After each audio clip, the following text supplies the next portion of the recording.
we all know Yo-Yo Ma to be one of the most expressive musicians in the classical music world in his playing. And some of the catty types who don't like him think he's an overplayer, overphraser. But he, nevertheless, is one of the most expressive musicians going.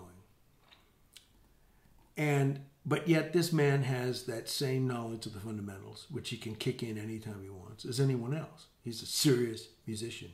And the best example I can give is he once played a concerto with us on I believe he might have played the Dvorak cello concerto.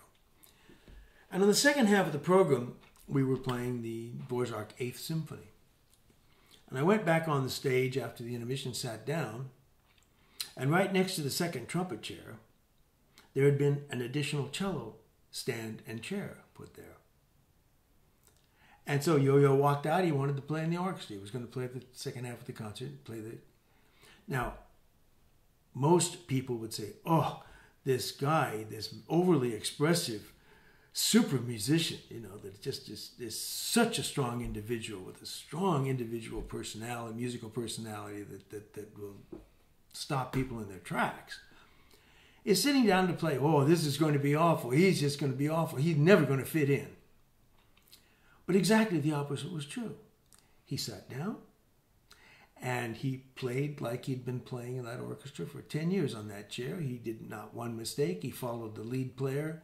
He really showed just how great a musician he is, because when it was time for him, okay, put his own musical personality away. He's playing in an ensemble now. He's playing last stand cello, and he played like a perfect, ideal last stand cellist. And I was really impressed, because I would have been the very last person to expect to hear that from him, based on how strong an individual he was as a solo performer. And it also shows what kind of training he had. Somewhere along the line, this guy really learned the fundamentals of music.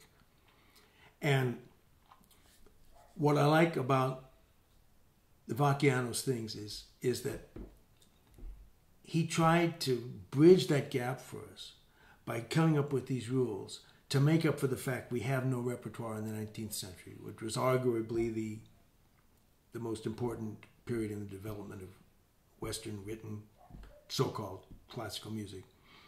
He tried to bridge that gap for us by giving us these rules, because we had no repertoire from which to learn these things. Give us the rules and apply them to what repertoire we did have.